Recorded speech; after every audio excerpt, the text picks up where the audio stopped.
There's always that one movie that surprises you, and Fly Me to the Moon surprised me because the poster doesn't really sell it. The trailer definitely didn't interest me in a way that gets would have gotten me excited to see it. It was just conveniently available for me to see, and that's why I saw it. And let me tell you, it is so good. It is a romantic comedy starring Scarlett Johansson, Channing Tatum, Woody Harrelson, Jim Rash, who steals the entire movie for me. He is funny in every scene he's in. He is so hilarious. Anna Garcia, Ray Romano, Pete Jacobson. It's sad. Like, it's really sad.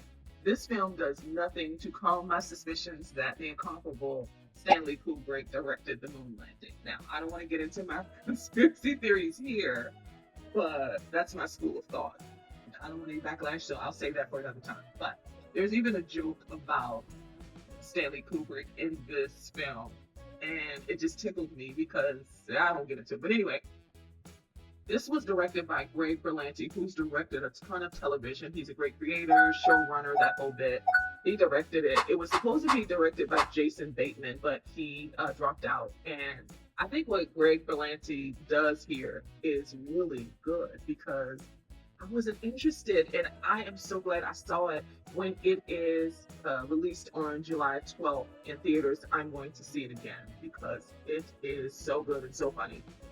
The on-screen chemistry that Scarlett Johansson and, oh my God, the beautiful Channing Tatum share is just electric and magnetic, and they just bounce off each other. Her husband was there; he's in a scene, a really brief scene. It's just it's surprisingly good. It pleasantly surprised me. So Scarlett Johansson plays Kelly, who is a con artist, and but she's really good at public relations. Okay, so Scarlett Johansson plays Kelly. She's a con artist who can manipulate her way in and out of anything. And she's at first working for this ad agency in New York because she is a public relations maven. She can sell anything to anybody. And she is recruited by President Nixon's fixer, who wants her to sell this Apollo 13 moon landing to the country to get them excited about NASA and distracted, low key, about the Vietnam War. And so she takes him up on his offer because she's threatened. He knows her dirty little secret that she is a con artist and how she became a con artist. So she takes him up on his offer and she goes there and just changes all of this around, these aerospace quantum physicists, like these rocket scientists. She flips their lives upside down to commercialize really the NASA program and to land senators, to land the money men so that they can, sign a bill to get the financing so that this goes off without a hitch, especially after the disaster of, was it Apollo 1 or Apollo 11? I can't remember. Especially after that disaster. And so, and she's so good. The director of NASA is played by Channing Tatum. Oh my God, he is so gorgeous and sexy in this film. Like he just has something. He is just the guy. But anyway, I'm so glad they didn't put those specs they always put on men from the 60s, those Ray-Bans. They didn't distract his face with that. But he is basically the love interest of Scarlett Johansson. It's not your traditional rom-com where they're like all over each other and they have to be together. They have a working relationship, but the magnetism is there. You can tell that they're attracted to each other. It's just so good. But who stole it? I mean, I should say Ray Romano is there. He isn't given too much to do. He's like the family man. He's sort of a dinosaur in NASA, but he wants desperately to be a part of Apollo 13, to be a part of the team that sends this team to the moon, this team of astronauts to the moon. Anna Garcia plays the assistant to Scarlett Johansson. Jim Rash is a commercial director. He is used to directing commercials, but he's brought in to orchestrate the soundstage, a replica of the moon, so that it can be directed just in case the astronauts don't make it.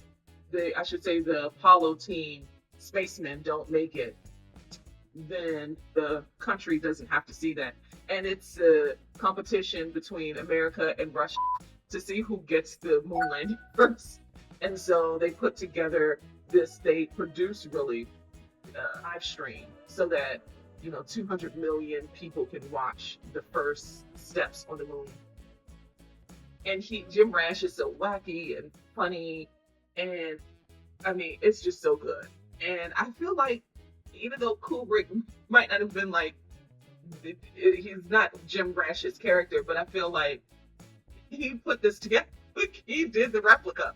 Let me leave that alone. Anyway, it's really good. The music, oh my gosh! Although they don't play "Fly Me to the Moon" by Frank Sinatra. Um, Woody Harrelson's character sings it. I wish they would have played it. I love Frank Sinatra, but the soundtrack is so good, and the wardrobe. I mean, hair and makeup. It's in there. Maybe it'll get nominated. I don't know, but it is so good. The clothes are just so delicious. It's the '60s. It's 1969. Love it. Um, it surprised me because the trailer did nothing to get me interested in this film. I'm so glad I saw it because it is one of my favorite films of the year. It's so funny, it's charming. The story moves really quickly. It's about 2 hours. It's what is it? The runtime's 2 hours and 12 minutes or something like that. It's over 2 hours long. But because it's so good, it's so funny, the momentum of the story, it keeps going. There's no lag within the story. Like it just keeps moving. There's so much good momentum. It's such a feel-good romantic comedy that I was never worried about the time because the story just moves along. It's really good. It's going to be released wide in theaters on July 12th. It's so good. You gotta see Fly Me to the Moon. You will be pleasantly surprised. At any rate, Fly Me to the Moon will be in theaters July 12th.